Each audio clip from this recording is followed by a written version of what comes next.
ಭೂಮಿಯ ಮೇಲಿನ ತಾಪ ಹೆಚ್ಚಳ ಹಿನ್ನೆಲೆ ಮನೆಯೊಳಗೆ ಬರ್ತಿವೆ ಹಾವುಗಳು. ಡೆತ್ ನೋಟ್ನಲ್ಲಿ ರಿವೀಲ್ ಆಯಿತು ಶ್ರುತಿ ಸುಸೈಡ್ ಕೇಸ್ನ ಅಪ್ಡೇಟ್. ಕೆರೆಯಲ್ಲಿ ವಿಷಕಾರಿ ಅಂಶ, ಮೀನುಗಳ ಮಾರಣ ಹೋಮ, ಎಲ್ಲವನ್ನ ನೋಡ್ತಾ ಹೋಗೋಣ ಕರ್ನಾಟಕ ಟಾಪ್ 20ಯಲ್ಲಿ. ಮೈಸೂರಿನ ಉದಯಗಿರಿ ಠಾಣೆಯ ಮೇಲೆ ಕಲ್ಲು ತೂರಾಟ ಪ್ರಕರಣದಲ್ಲಿ ಪೊಲೀಸರ ತನಿಖೆ ಹಳ್ಳ ಹಿಡಿದಿದೆಯಾ ಎಂಬ ಅನುಮಾನ ಶುರುವಾಗಿದೆ. ಅದ್ಯಾಕೆ ಅಂದ್ರೆ ಪೊಲೀಸರು ಹಾಗೂ ಠಾಣೆಯ ಮೇಲೆ ದಾಳಿ ನಡೆದು 10 ದಿನಗಳೇ ಕಳೆದ್ರು ತನಿಖಾ ಪ್ರಗತಿ ಮಾತ್ರ ಶೂನ್ಯವಾಗಿದೆ. ಆರಂಭದಲ್ಲಿ 16 ಜನ ಆರೋಪಿಗಳನ್ನ ಬಂಧಿಸಿದಂತಹ ಪೊಲೀಸರು ಅವರನ್ನ ಜೈಲಿಗಟ್ಟಿದ್ದಾರೆ. ಆದ್ರೆ 2 ದಿನಗಳ ಅವಧಿಯಲ್ಲಿ ಯಾವೊಬ್ಬ ಕಿಡಿಗೇಡಿಗಳನ್ನು ಕೂಡ ಬಂಧಿಸದೆ ಕೈಕಟ್ಟಿ ಕುಳಿತಿದ್ದಾರೆ. ಇನ್ನು ಪ್ರಚೋದನಾಕಾರಿ ಭಾಷಣ ಮಾಡಿದಂತಹ ಮೌಲ್ವಿಯನ್ನ ಈವರೆಗೂ ಕೂಡ ಬಂಧಿಸಿಯೇ ಇಲ್ಲ. ಅತ್ತ ಗಲಭೆಯಲ್ಲಿದ್ದಂತಹ ಎಸ್ಡಿಪಿಐ ಮುಖಂಡರ ಬಂಧನ ಕೂಡ ಆಗಿಲ್ಲ. ಗಲಭೆಯಲ್ಲಿ ಪೊಲೀಸರು ಪೆಟ್ಟು ತಿಂದಿದ್ರು ಸುಮ್ಮನಾಗಿರೋದು ಯಾಕೆ ಎಂಬುದು ಪ್ರಶ್ನೆಯಾಗಿದೆ.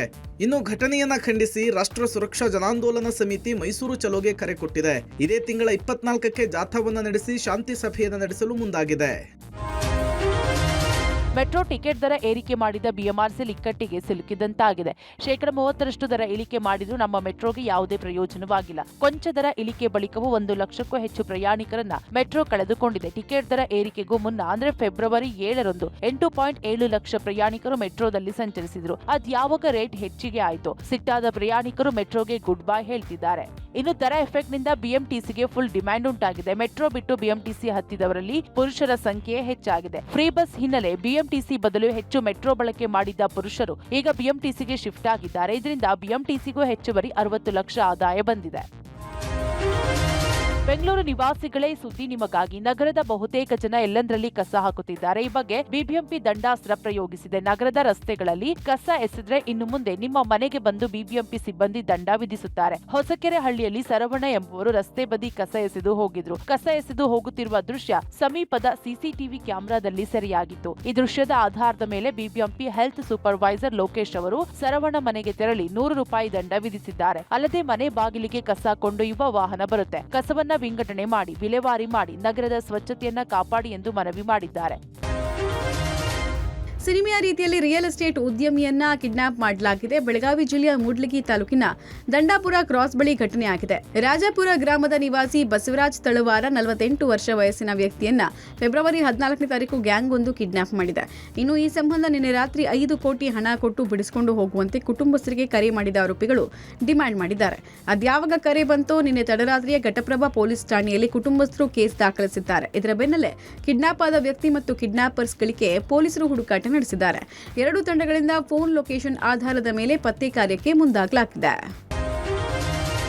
ಬೆಂಗಳೂರಿನಲ್ಲಿ ಐಶ್ವರ್ಯ ಗೌಡಳ ವಂಚನೆ ಪ್ರಕರಣ ಸದ್ದು ಮಾಡೋಕ್ಕೂ ಮೊದಲೇ ಶ್ವೇತಾ ಗೌಡಳ ವಂಚನೆ ಪ್ರಕರಣ ಸದ್ದು ಮಾಡಿತ್ತು. ಆರೋಪಿ ಶ್ವೇತಾ ಗೌಡ ಅರೆಸ್ಟ್ ಆದ್ರೂ ಚಿನ್ನದ ಮೂಲ ಗೊತ್ತಾಗಿರಲಿಲ್ಲ.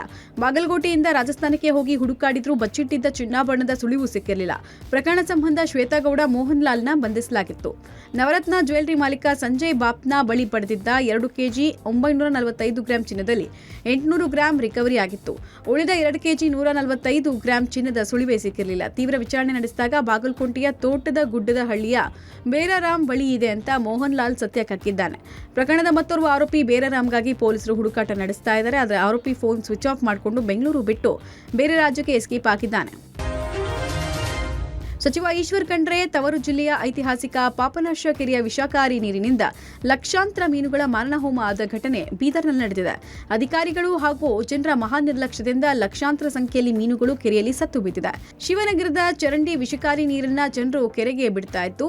ಜೊತೆಗೆ ಸಿಕ್ಕ ರಾಶಿಗಟ್ಟಲೆ ಬೀದರ್ ನಗರದ ತ್ಯಾಜ್ಯವನ್ನ ಜನ ಕೆರೆಗೆ ತಂದು ಬಿಸಾಡ್ತಿದ್ದಾರೆ.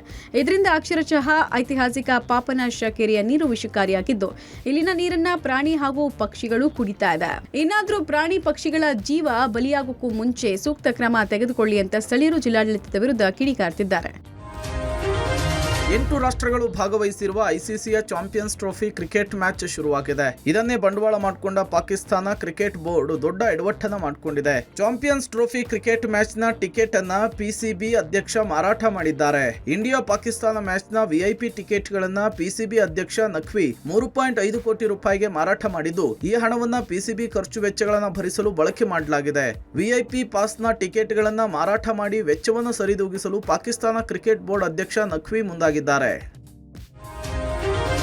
27 ವರ್ಷಗಳ ಬಳಿಕ ದೆಹಲಿಯಲ್ಲಿ ಬಿಜೆಪಿ ಅಧಿಕಾರದ ಗದ್ದುಗೆ ಹಿಡಿದಿದೆ. ಇನ್ನು ದೆಹಲಿ ಮುಖ್ಯಮಂತ್ರಿ ಆಯ್ಕೆಯ ಕಸರತ್ತು ಅಂತಿಮ ಹಂತದಲ್ಲಿದೆ. ದೆಹಲಿಯಲ್ಲಿ ಬಿಜೆಪಿ ಕಚೇರಿಯಲ್ಲಿ ಶಾಸಕಾಂಗ ಪಕ್ಷದ ಸಭೆ ನಡೆಯಲಿದ್ದು ಅಲ್ಲಿ ಶಾಸಕರು ಮುಖ್ಯಮಂತ್ರಿಗಳನ್ನ ಆಯ್ಕೆ ಮಾಡಲಿಕ್ಕಿದ್ದಾರೆ. ಇನ್ನು ದೆಹಲಿ ಸಿಎಂ ಆಯ್ಕೆಗೂ ಮುನ್ನ ಪ್ರಮಾಣ ವಚನಕ್ಕೆ ಮುಹೂರ್ತ ಫಿಕ್ಸ್ ಆಗಿದ್ದು ರಾಮಲೀಲಾ ಮೈದಾನದಲ್ಲಿ ನಾಳೆ ಬೆಳಗ್ಗೆ 11:30ಕ್ಕೆ ಪ್ರಮಾಣ ವಚನ ಕಾರ್ಯಕ್ರಮ ನಡೆಯಲಿದೆ. ಈ ಕಾರ್ಯಕ್ರಮದಲ್ಲಿ 1 ಲಕ್ಷಕ್ಕೂ ಅಧಿಕ ಮಂದಿ ಭಾಗಿಯಾಗುವ ನಿರೀಕ್ಷೆ ಇದೆ. ಪ್ರಧಾನಿ ನರೇಂದ್ರ ಮೋದಿ, ಗೃಹ ಸಚಿವ ಅಮಿತ್ ಶಾ, ರಾಷ್ಟ್ರೀಯ ಅಧ್ಯಕ್ಷ ಜೆಪಿ ನಡ್ಡಾ ಸೇರಿ ಬಿಜೆಪಿಯ ಆಡಳಿತ ರಾಜ್ಯಗಳ ಸಿಎಂಗಳು, ಪ್ರಮುಖ ನಾಯಕರುಗಳು ಭಾಗಿಯಾಗುವ ಸಾಧ್ಯತೆ ಇದೆ. ಪರ್ವೇಶ್ ವರ್ಮಾ, ರೇಖಾ ಗುಪ್ತಾ, ಆಶೀಶ್ ಸೂದ್ ಸೇರಿ ಹಲವರ ಹೆಸರು ಸಿಎಂ ರೇಸ್ನಲ್ಲಿದೆ. ಕೆಎಸ್ಆರ್ಟಿಸಿ ಬಸ್ ಪಲ್ಟಿಯಾಗಿ ಸುಮಾರು 25ರಿಂದ 30 ಅಡಿ ಕಂದಕಕ್ಕೆ ಉರುಳಿ ಬಿದ್ದಿದ್ದು ಮಹಾರಾಷ್ಟ್ರದ ಮೈಶಾಳ ಗ್ರಾಮದಲ್ಲಿ ಘಟನೆ ನಡೆದಿದೆ. ಚಾಲಕನ ನಿಯಂತ್ರಣ ತಪ್ಪಿ ಬಸ್ ಉರುಳಿ ಬಿದ್ದಿದ್ದು ಅದೃಷ್ಟವಶಾತ್ ಯಾವುದೇ ಪ್ರಾಣಹಾನಿ ಸಂಭವಿಸಿಲ್ಲ. ಇನ್ನು ಬಸ್ನಲ್ಲಿದ್ದ 40 ಜನರ ಪೈಕಿ 25 ಜನರಿಗೆ ಗಾಯವಾಗಿದ್ದು ಸ್ಥಳೀಯ ಆಸ್ಪತ್ರೆಯಲ್ಲಿ ಚಿಕಿತ್ಸೆಯನ್ನು ನೀಡಲಾಗುತ್ತಿದೆ. ಇನ್ನು ಕಂದಕಕ್ಕೆ ಬಿದ್ದಿದ್ದ ಬಸ್ನಲ್ಲಿದ್ದ ಪ್ರಯಾಣಿಕರನ್ನ ಅಲ್ಲಿದ್ದ ಸ್ಥಳೀಯರು ಒಬ್ಬೊಬ್ಬರಾಗಿಯೇ ಹೊರತರಲಾಯಿತು.